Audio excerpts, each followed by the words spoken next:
Dragi moji, dobrodošli u Budimpeštu.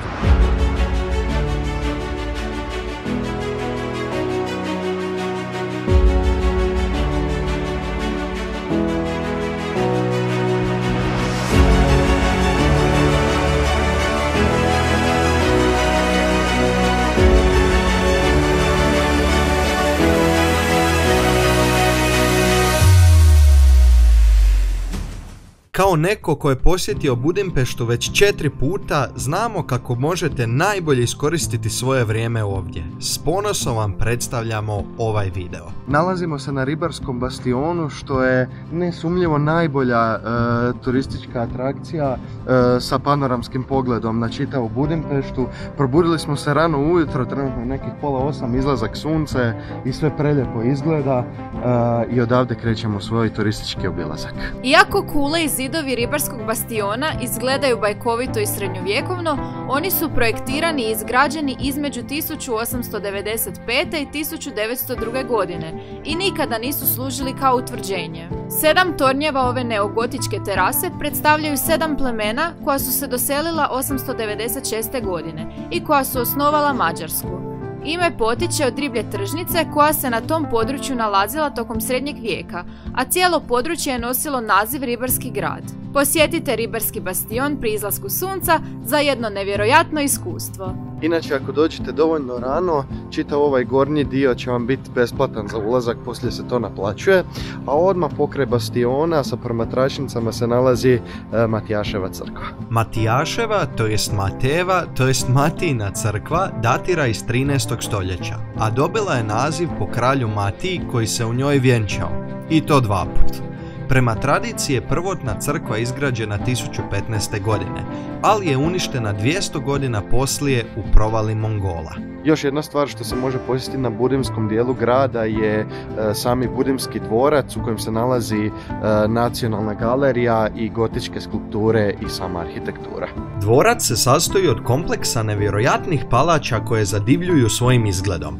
Smješten je na vrhu brdašca i nudi impresivan panoramski pogled na Peštu i rijeku Dunav, a u sklopu njega se nalaze Nacionalna knjižnica, Povijesni muzej i Mađarska nacionalna galerija. Do Budimskog dvorca inače vodi i uspinjača koja je konstruirana 1878. Međutim, nismo još vidjeli nikako da ide prema gore.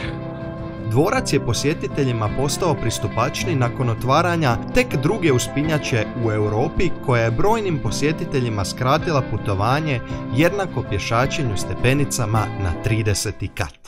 Mi se šećemo Lančanim mostom koji je bio zatvoren neke 2-3 godine zbog rekonstrukcijskih radova. A inače, zanimljiva činjenica je prije nego što je Budimpešta postala jedan grad, dok je još bila podijeljena na Budim i Peštu, jedini način u stvari prijelaza preko Dunava je bio zimi kada bi se Dunav zamrznuo, znači prije nego što su mostovi konstruirani.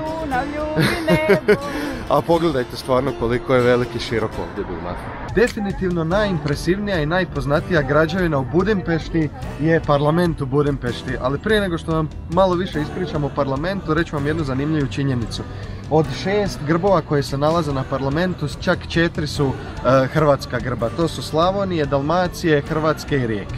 Tijekom razdoblja Austro-Ugarske monarhije, Hrvatska je bila dio te političke tvorevine, a mađarski parlament je predstavljao središte političke moći za cijelu monarhiju. Kao dio te unije i hrvatski grbovi su imali mjesto u zajedničkim simbolima monarhije. Imam još 2 zanimljive činjenice za vas, a to je da je parlament nekad bio najveća zgrada parlamenta na svijetu, a danas je još uvijek 3. Zanimljivo je i da je parlament izgrađen od kamena iz kamenoloma pokraj grada Bihaća u Bosni i Hercegovini.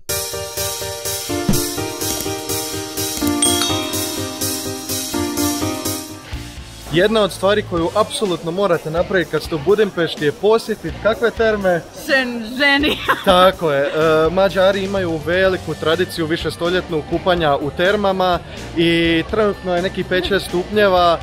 Idemo se baciti unutra je 28. Kako je toplo! Kako je toplo! Emily, toplo je, la? Predobro. Predobar osjećaj, ljudi moji. Predobro, vani hladno, a unutra toplo.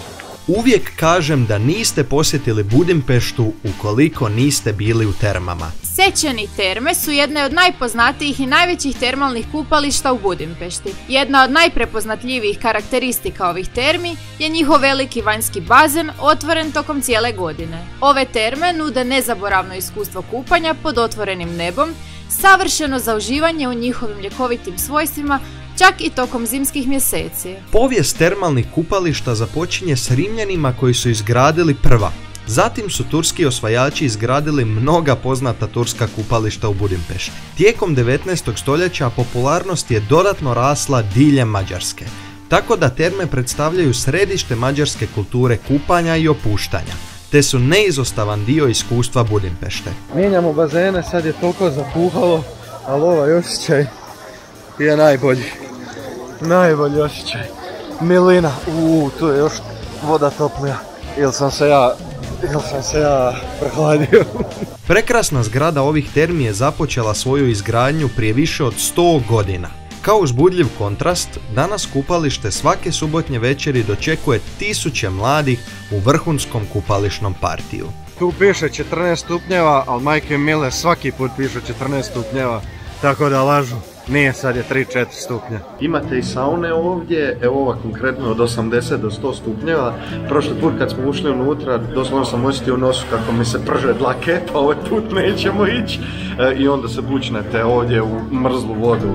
Ja ne znam koliko, ako to ima možda 15 stupnjeva. Ekipa, vidite koliko sol. Vidite ovo. A, bože.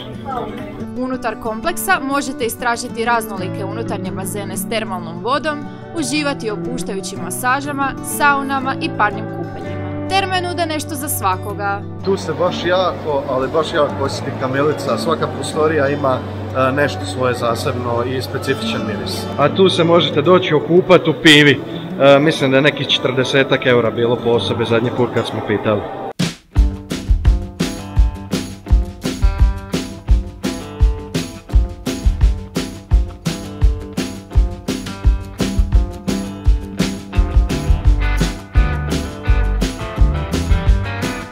Prošli video smo započeli upravo na ovoj lokaciji, a to je Trg heroja u Budimpešti. Tu se nalaze skulpture svih 7 junaka koji su osnovali Mađarsku i u stvari ovo je dio UNESCO-ve svjetske baštine.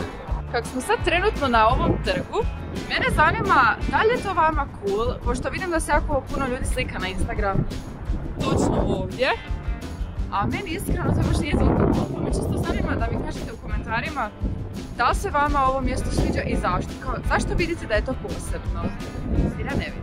Ovo tu vam je muzej lijepih umjetnosti i nikad nisam vidio da je ovdje toliki red. A pored Trga heroja se zimi nalazi veliko klizalište.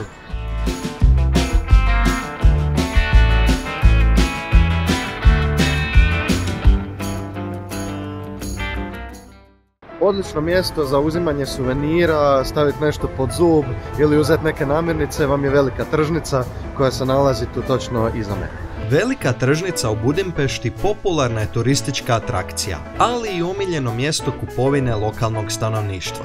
Unutar tržnice možete pronaći raznoliku ponudu svježeg voća, povrća, mesa, ribe, začina, sireva i drugih prehrambenih proizvoda. Također, tu su i razni suveniri, tekstil, ručni radovi te tradicionalni mađarski proizvodi poput paprike u svim oblicima. U Budimpešti, koji u ostatku Mađarske, se naravno koriste forinte za plaćanje. Većina mjesta prima kartice naravno, tako da im je taj sistem dobar. Ako vam treba gotovina, pogledajte naš video u Revolutu koji će vam upravo iskočiti. Bokić, mi smo napokon, ali stvarno napokon uzeli apartman u centru Budimpešte, tako da ćemo sad napraviti mali obilazak. Uđite u naš skromni dom na 4 dana. Pođite s Emom, pratite Emu. Prvo je predivna sobica. Molim, obratite pozornost na ove detalje. Preslatko. Labudić, dobro, ovako se malo bolje vidi. Preslatko. Znači, sviđa mi se vrata jer su prefarbali bijela vrata u siva, pazite detalje. I ormar, lijepi je, evo. Možeš posnimiti da se vidi koliko ima mjesta. Biće mjesta. Ima mjesta, stvarno. Za stvari za 4 dana. Ima svega. Mislim, frižider mi je čudno samo da je malo mali, zato što je kao za 4 ljudi apartman, ali to je to. Pa dobro, za 4 dana snaćemo se. Na ovom preslatkom stolu, osim cvjetića, nas je dočekalo i ovo za svakog po jedno. Inače, ja ovo obožavam, znači mislim da ću ja pojesti svih 4, ali Ne dam ja jedan je moj. kuhinja. Tako je. Jako lijepa i iskreno moderna kuhinja. Zgrada je starija, izvana izgleda staro, ali zato evo ovo je jako lijepo naime. Imamo čak i mislim da je ovo Nespresso, ako se ja dobro sjećam da se to tako zove. Nescafe dolce gusto, jako dobro je stvar, jako dobro. Zapraviti kavu. Ima mikrovalna, znači obožavam ljude koji koriste mikrovalne. Znam da ne bi trebalo, ali. Evo ja sam prvi put ušla u nju. Tuš, mi se sviđa što ima ova vrata. Makar ja osobno ne bih htjela imati jer bih ja morala prati, ali dok tu imaš ostavljeno. I ovaj gore, ovo čudo za posipanje. Da, to mi isto super. Vrata su isto siva, baš pazena na tada ljudi. Ovo smo mi. I ova kupa je jako cool. Još čekaj, nismo gotovi. Ljudi moji, za ovu cijenu dobite i blazinice.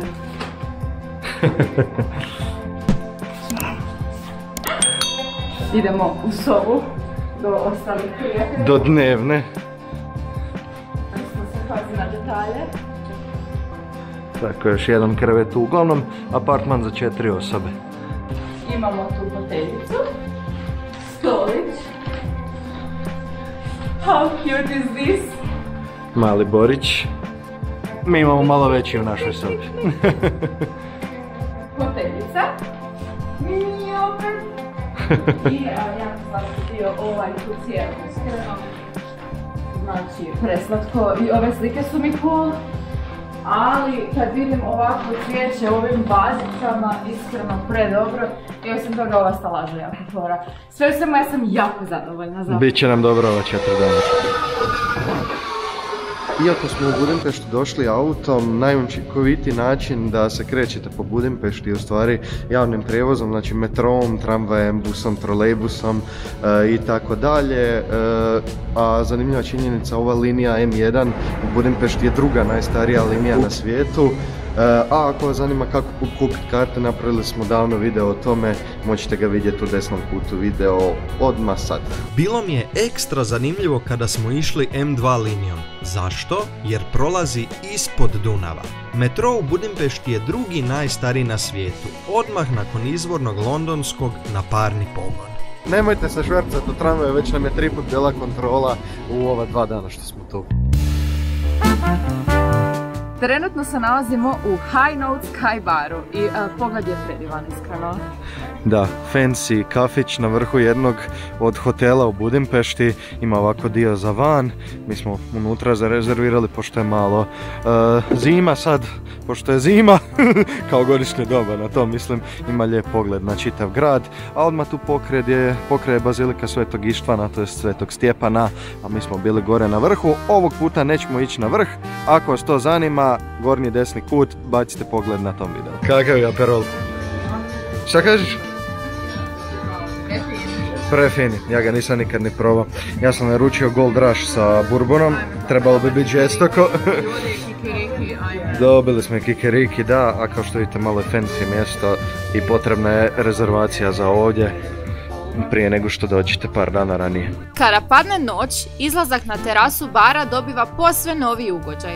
S krova možete vidjeti prekrasnu baziliku Svetog Stjepana, Budimski dvorac, Ribarski bastion i ostala svjetla Budimpešte. Kao što smo rekli, rezervirajte svoje mjesto par dana unaprijed.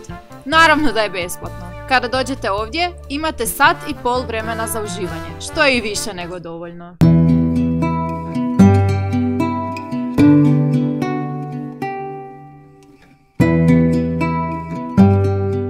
Trenutno smo na Vorošmartiteru, to jest Vorošmarti trgu. Inače ovaj trg je jako poznat, prošle godine smo bili tu na Adventu i tu bude sve puno kućica sa vinom, jelima od cimeta, onim trdelnicima ili kako se više zovu. I bude sve jako puno, a sad je ostalo još malo okićeno to poslije novogodišnje razdoblje.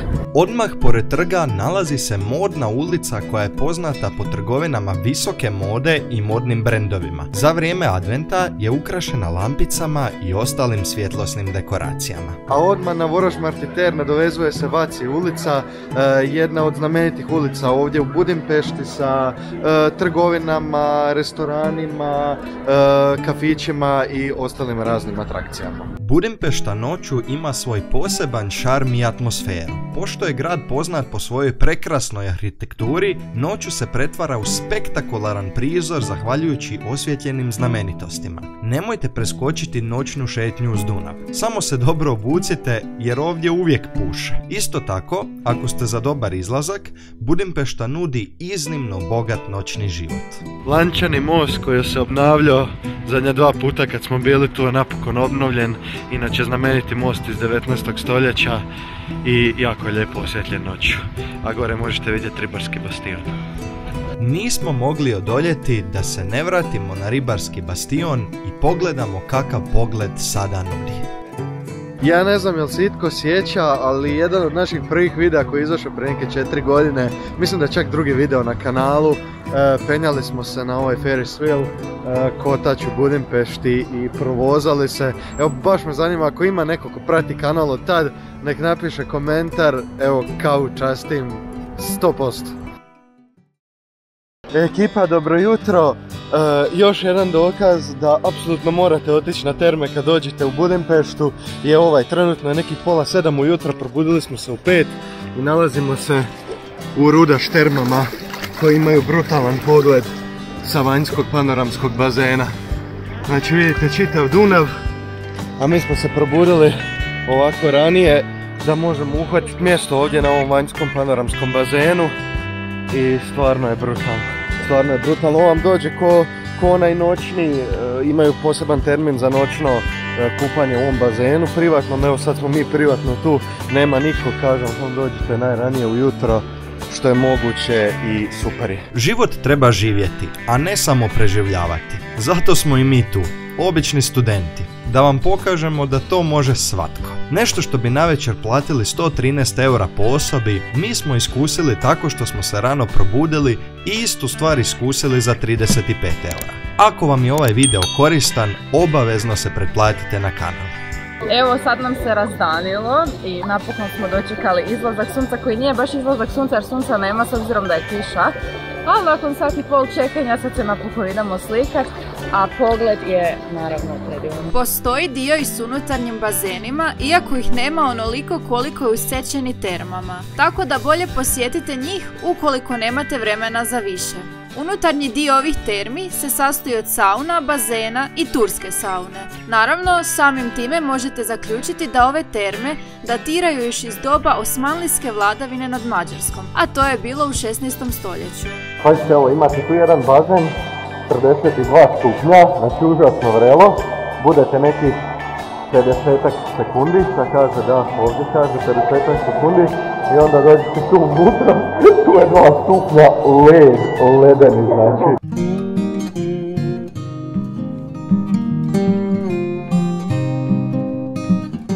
Evo nas u Zoo Cafeu, jednom od najoriginalnijih kafića u Budimpešti. Ovdje smo s ovim predivnim životinjama i trebate rezervirati kafić nekih 10 dana unaprijed minimalno. Tako je, a sam koncept kafića vam je da vam donose životinjice koje ovdje inače borave na vaš stol. Možete naručiti kaficu ili neke od toplih čokolada i tako dalje i družiti se sa životinjama. Sama je došla, samo da znate, sama je došla. Ovo je bio naš drugi posjet Zoo Cafeu. Kao ljubiteljica životinja ne mogu vam ga dovoljno nahvaliti. Kafić je nesvakidašnji, ali opet ležeran jer možete piti kavu s kućnim ljubimcima i egzotičnim životinjama. Ovakav koncept je prvi svoje vrste u Europi i dom je za 20 različitih vrsta životinja. Na licima konobara vidite da vole raditi svoj posao i da se brinu o svim životinjama. A ako volite životinje kao i mi, ovdje ćete ugodno provesti sat i pol koliko je dopušteno po rezervaciji.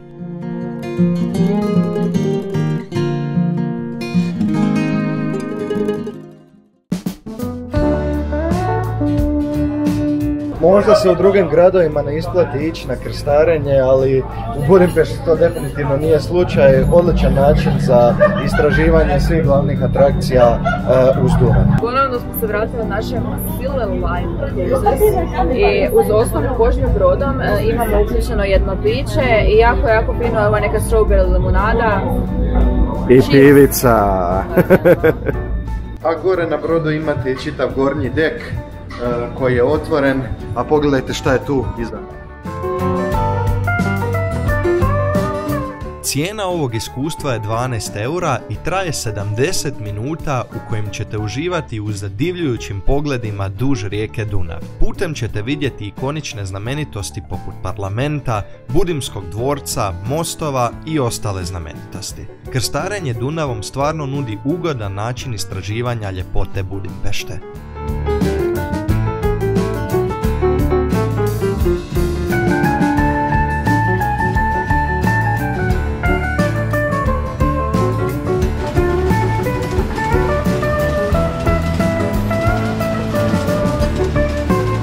Mali savjet. Mislim da je najbolje krenuti s krstarenjem netom prije zalaska sunca kako bi grad vidjeli po danu, zalasku sunca i noću. Nismo mogli doći u Budimpeštu, a ne probati mađarski paprikaš. Ovdje imamo paprikaš od janjetine, tu imamo paprikaš od govedine i imamo dva pileća paprikaša. Inače, restoran u kojem se trenutno nalazimo se zove Geto Gulaš i dosta ga preporučuje za sami gulaš, paprikaše, ragu i tako dalje. Naravno, kao i za sve restorane u Budimpešti treba rezervacija, pa pripazite uvijek na to da par dana ranije rezervirate. Bome, jako mekano, jako fino, stvarno mi se sviđa ovo. A sok, domaći sok od Breskve je također brutalno.